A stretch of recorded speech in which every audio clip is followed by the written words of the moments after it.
皆さんこんにちはสุดท้ายนะต่อគ្នាថ្ងៃនេះគឺខ្ញុំចេញវីដេអូថ្មីបន្តទៀតហើយតាក់ទងទៅនឹងប្រភេទប៊ឺនពោ N4 អញ្ចឹងវេយ្យាករណ៍កម្រិត N4 GLPT N4 អាចារ្យរំលែកទៅកាន់អ្នកទាំងអស់គ្នាអញ្ចឹងវីដេអូថ្ងៃនេះតាក់ទងទៅនឹងប្រភេទលំហាត់ពាក្យបើសិនជាអ្នកទាំងអស់គ្នាចេះពាក្យច្រើនគឺអ្នកទាំងអស់គ្នាងាយស្រួលក្នុងការជ្រើសរើសចម្លើយនៅប្រភេទលំហាត់បែបហ្នឹងអញ្ចឹងទៅប្រឡង GLPT ហ្នឹងក៏តែងតែចេញដែរប្រភេទលំហាត់ពាក្យទាំងអស់ហ្នឹងអញ្ចឹងតោះមើលមកត្រួសសិនមកមានអាសាលំហាត់ទី1គឺគេទៅសេថា Kono Densha de Tokyo Eki e Iku Koto ga dekimasen 次の駅で何々々くださいអញ្ចឹងអ្នកទាំងអស់គ្នាត្រូវតែជ្រើសរើសចម្លើយ1番2番3番ឬក៏4番យកមកដាក់ចូលនៅក្នុងរង្វង់កញ្ចក់នេះមួយណាពាក្យមួយណាដែលមានអត្ថន័យស៊ីគ្នានោះគឺជាចម្លើយដែលត្រឹមត្រូវប៉ុន្តែមុននឹងចូលទៅមើលចម្លើយដែលត្រឹមត្រូវតោះមើលទៅលើពាក្យប្របាកមួយចំនួនដែលខ្ញុំចែករំលែកនៅខាងឆ្វេងដៃអញ្ចឹងអ្នកទាំងអស់គ្នាត្រូវតែរៀនពាក្យឲ្យច្រើនមែនទែនដើម្បីត្រៀមក្នុងការប្រឡង GLPT ចឹងតពាក្យទី1គឺ Tori Kairu អញ្ចឹង Tori Kairu បើប្រែថាផ្លាស់ប្ដូរឧទាហរណ៍ថាផ្លាស់ប្ដូររបស់ផ្លាស់ប្ដូរទូរស័ព្ទផ្លាស់ប្ដូរទូរទស្សន៍អីហ្នឹងគឺ Tori Kairu បាទប្រើបានដូចគ្នាអញ្ចឹងខណ្ឌជីមាន2ពីបន្តគឺ Nori Kairu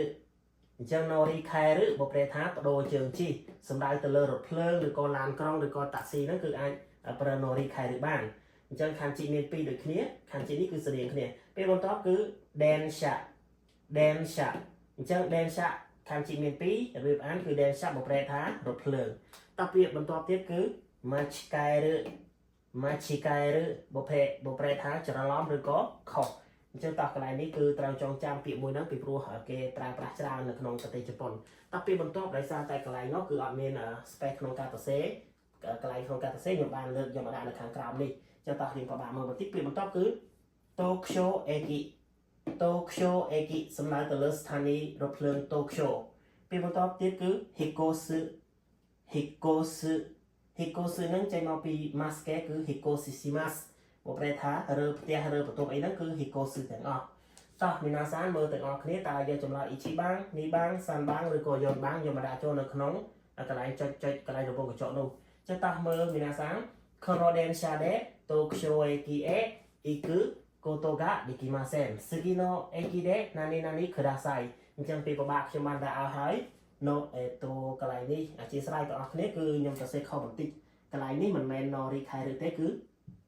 Tori Kairu អូខេតោះ Tori Kairu បើប្រែថាផ្លាស់ប្ដូរ Nori Kairu ប្ដូរជើងជីMachikaeru ច្រឡំឬក៏ខុស Hikosu បើប្រែថារើផ្ទះចឹងតើមានអាសានបើប្រែទាំងអស់គ្នាដើម្បីរើសចម្លើយត្រឹមត្រូវ Kono Densha de Tokyo Eki e Iku Koto ga dekimasen អញ្ចឹងកន្លែងនេះ Koto ga dekimasen នេះគឺបើប្រែថាមិនអាចគឺជាវេយ្យាករណ៍អ្នកទាំងអស់គ្នាត្រូវចាំណានី Koto ga dekimasen បើប្រែថាមិនអាចធ្វើអ្វីមួយអញ្ចឹង Iku បើប្រែថាទៅអញ្ចឹង Iku Koto ga dekimasen បើប្រែថាមិនអាចទៅកន្លែងណាមួយនោះគឺគេប្រើប្រាស់ជាមួយនឹងបរិបទសព្ទ e ហើយអ្នកទាំងអស់គ្នាមានបានរៀនវេយ្យាករណ៍តាក់ទងកន្លែងនេះហើយឬនៅអញ្ចឹងមិនអាចទៅស្ថានីយ៍រថភ្លើង Tokyo Eki ដែលហ្នឹងគឺវេយ្យាករណ៍ដូចគ្នាបើប្រែថាដោយអញ្ចឹងមិនអាចទៅស្ថានីយ៍រថភ្លើង Tokyo Eki ដោយរថភ្លើងនេះបានទេ次の駅で何々くださいអញ្ចឹងអ្នកទាំងអស់គ្នា次បើប្រែថាបន្ទាប់ Eki គឺស្ថានីយ៍រថភ្លើង くださいបើប្រែថាសុំអញ្ចឹងសុំចុចដោយស្ថានីយ៍រថភ្លើងបន្ទាប់អញ្ចឹងអ្នកទាំងអស់គ្នាគិតមកត្រួសមើលតើអ្នកទាំងអស់គ្នារកចម្លើយ1番2番3番ឬក៏4番ចម្លើយមានតែមួយទេដែលត្រឹមត្រូវអូខេតោះចម្លើយដែលត្រឹមត្រូវនោះគឺ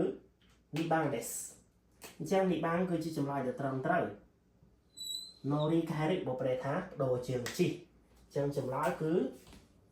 2番ですកន្លែងនេះគឺ2番皆さんអញ្ចឹងតោះដាក់ចូលឲ្យបើប្រែទាំងអស់គ្នា Kono Densha de Tokyo Eki e Iku Koto ga dekimasen អញ្ចឹងគឺយើងមិនអាចទៅស្ថានីយ៍រថភ្លើង Tokyo ដោយរថភ្លើងនេះបានទេ次の駅で乗り換えてくださいសូមបដូរជើងជិះនៅរថភ្លើងបន្ទាប់អូខេតើមីណាសាន1-0ចម្លើយគឺ2番です乗り換えるបដូរជើងជិះអូខេតើមីណាសានតាក់ទងទៅនឹងវីដេអូរបស់ខ្ញុំតាក់ទងទៅនឹងការបង្ហាញប៊ឺនពោវេយ្យាករណ៍កម្រិត N4 ហ្នឹងគឺមានតែប៉ុណ្្នឹងទេអញ្ចឹងសង្ឃឹមអ្នកទាំងអស់គ្នាជួយចុច like និង follow page ម្នាក់មួយផងដើម្បីទទួលបានវីដេអូថ្មីៗមួយទៀតនៅtrongវីដេអូគឺខ្ញុំដាក់ page តាក់ទងទៅនឹង YouTube របស់ខ្ញុំអ្នកទាំងអស់គ្នាអាចចូល subscribe និងទទួលបានវីដេអូថ្មីៗអ្នកខ្ញុំនឹង post នៅក្នុង YouTube channel របស់ខ្ញុំតែតងទៅនឹងសិនសិសុភីមុនអញ្ចឹងអ្នកទាំងអស់គ្នាអាចចូលចុច Subscribe បានអរគុណច្រើនសូមជួបគ្នានៅវីដេអូបន្តទៀត